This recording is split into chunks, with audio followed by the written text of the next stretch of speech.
টানা 5 বছর প্রেম করার পর প্রসঙ্গ যখন বিয়ে করতে হবে তখন আমি আমার গার্লফ্রেন্ড শ্রাবণীকে বললাম আমি পিয়াস হলেও আমার ভিতর প্রিয়ার অস্তিত্ব অনুভব করি। শ্রাবণী কিছুটা অবাক হয়ে বলল, মানে? আমি বললাম, মানেটা খুব সহজ, আমি যে কোনো সময় পিয়াস থেকে প্রিয়া হয়ে যেতে পারি। কোনো একদিন সকালে ঘুম থেকে উঠে দেখবে আমি তোমার শাড়ি ব্লাউজ পরে ঠোঁটে লিপস্টিক লাগিয়ে ঘুরে বেড়াচ্ছি, তখন তোমার মান ইজ্জত নিয়ে টানাটানি শুরু হবে বলে দিলাম। শ্রাবণী কিছুটা আতঙ্কিত হয়ে বলল, পিয়াস তুমি এসব কি বলছো, তোমার মাথা ঠিক আছে? আমি বললাম, আমি যা বলছি সত্যি বলছি, বিশ্বাস করো। আজকাল ছেলে দেখলে আমার মনের ভেতর কেমন জানি লাগে।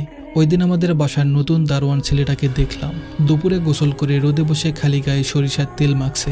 ছেলেটার খালি গা দেখে আমার নিঃশ্বাস ভারী হয়ে আসছিল, বুক কাঁপছিল, আর কথাটা শেষ করতে পারল না। তার আগেই শ্রাবণী সি বলে চোখের জল মুছতে মুছতে চলে গেল। বাসায় এসে দেখি আব্বা আম্মা ঝগড়া করছে। জন্মের পর থেকেই দেখছি এই দুজন ঝগড়াঝাটি করেই যাচ্ছে। তাদের ঝগড়া করতে কোনো কারণ লাগে না, কারণ ছাড়াই ওনারা ঘন্টার পর ঘন্টা ঝগড়া করতে পারে। ক্লান্ত হয়ে যখন একটু বিছানায় শুলাম তখনই আমার বড় বোনের আগমন। এক হাতে লাগেজ, আরেক হাতে 4 বছরের সন্তান। বড় বোনকে দেখে আব্বা আম্মা ঝগড়া থামিয়ে দিতেই বড় বোন বলল, আমি আর সব শেষ করে দিয়ে চলে এসেছি, আমরা আর কেউ ওই বাড়িতে যেতে বলবে না বলে দিলাম। রাতে বড় আপা আমার রুমে এসে বলল, তোর জানাশোনা কোনো গুন্ডা টাইপের লোক আছে যে টাকার বিনিময়ে কাজ করবে? আমি কিছুটা অবাক হয়ে বললাম, কেন? বড় আপা বলল, ডিভোর্স দেওয়ার আগে তোর দুলাভাইকে একটা জন্মের শিক্ষা দিতে চাই। ও আমার জীবনটাকে নরক বানিয়ে দিয়েছে, ওর হাত পা লুলা না করতে পারলে আমার শান্তি হবে না। পরের দিন অফিসে যখন কাজ করছিলাম তখন দেখি আমার অফিসের কলিগ মামুন সাহেব ফোনে ওনার স্ত্রীকে নিচু গলায় বলছে, তোমার মতো মেয়েকে বিয়ে করে আমার জীবনটা শেষ, আমি এবার একটু শান্তি চাই, দয়া করে আমাকে মুক্তি দাও। ওনার কথাগুলো ইগনোর করার জন্য বেলকুনিতে গিয়ে সিগারেট ধরালাম। এমন সময় বেলকুনিতে আমাদের বস আরিফ স্যার আসলো। আমি সিগারেটটা লুকাতে চেষ্টা করলাম। বস সেটা দেখে মুচকি হেসে বলল, সমস্যা নেই, তুমি টানতে পারো, আমিও সিগারেট টানার জন্যই বেলকুনিতে এসেছি। হাজার হোক বস মানুষ, ওনার সামনে সিগারেট টানাটা উচিত হবে না, তাই সিগারেটটা ফেলে দিলাম। বস হেসে বলল, কয়েকদিন ধরে তুমি উদাসীন, ব্যাপারটা কি বলো তো? প্রথমে আমি বলতে চাইনি, কিন্তু বসের জোরাজুরিতে সবটা ওনাকে খুলে বললাম। সব শুনে উনি আমার দিকে একটা সিগারেট বাড়িয়ে দিয়ে বলল, আজ বাসায় গিয়ে তোমার বোনকে বলবে দুলাভাইকে মারার জন্য লোক ভাড়া করে পাঠিয়ে দিয়েছো, আর তোমার বাবা মাকে বলবে তুমি আলাদা বাসা নিয়েছো, আজ থেকে তুমি আর তোমার মা আলাদা থাকবে। এইটুকু বললেই তোমার সমস্যার সমাধান হবে। এমন সময় মামুন সাহেব তড়িঘড়ি করে বেলকুনিতে এসে বসকে বলল, স্যার আমার ইমার্জেন্সি এখন ছুটি লাগবে, বউ রাগ করে বাপের বাড়ি চলে যাচ্ছে, ওকে আটকাতে হবে, আমি ওকে ছাড়া 2 দিনও থাকতে পারবো না। আমি সিগারেট টানছি আর এইটা ভাবছি, লোকটা কিছুক্ষণ আগেও বলেছিল সে তার স্ত্রী থেকে মুক্তি চায়, অথচ এখন উনি বলছেন স্ত্রীকে ছাড়া নাকি 2 দিনও চলতে পারবেন না। বাসায় এসে বড় আপাকে বললাম, গুন্ডা ভাড়া করে পাঠিয়ে দিয়েছি দুলাভাইকে মেরে লুলা বানিয়ে দিতে।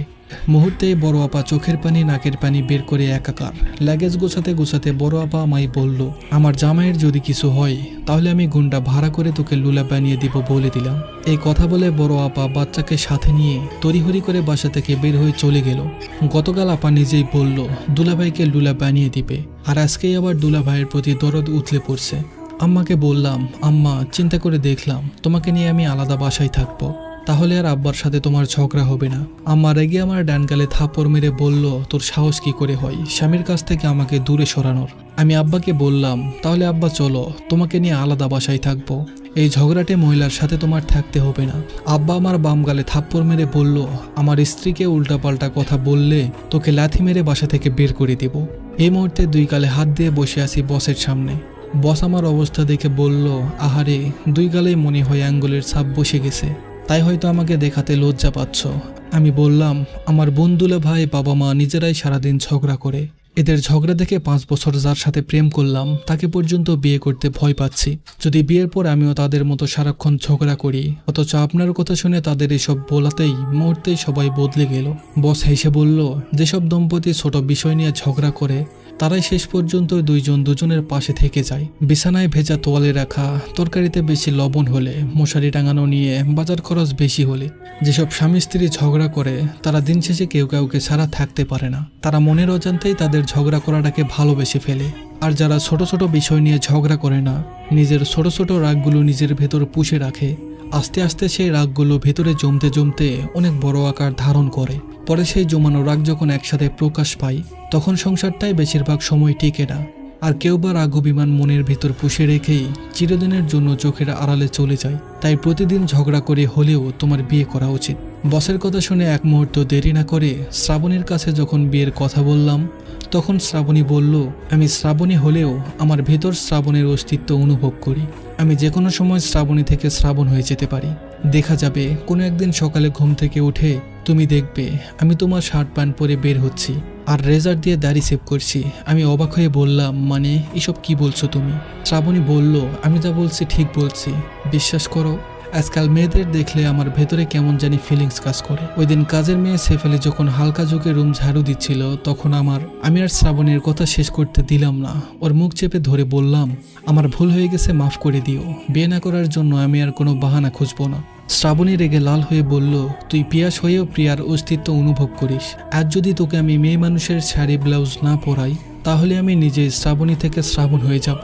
সন্ধ্যা নেমে এসেছে, ল্যাম্পপোস্টের সাদা হলুদ বাতিগুলো জ্বলে উঠেছে। সে আলোর নিচে বসে একটা মেয়ে একটা ছেলের সাথে সমানে ঝগড়া করছে। রাস্তার উপরে দাঁড়ানো ম্যানেজার আরিফ সাহেব সিগারেট টানছেন আর দুটো ছেলে মেয়ের ঝগড়া দেখছেন। হঠাৎ আরিফ সাহেব মানিব্যাগ থেকে সাদা কালো একটা ছবি বের করে। ছবিটার দিকে তাকিয়ে আনমনে বলতে লাগলো, মনে রাগ ছিল সেটা নিয়ে ঝগড়া করতে, কিন্তু রাগ মনে জমা রেখে দূরে সরে কেন গেলে? এই শহরে তো আজও ভালোবাসা ঠিকই আছে হাজারো ঝগড়ার পরে।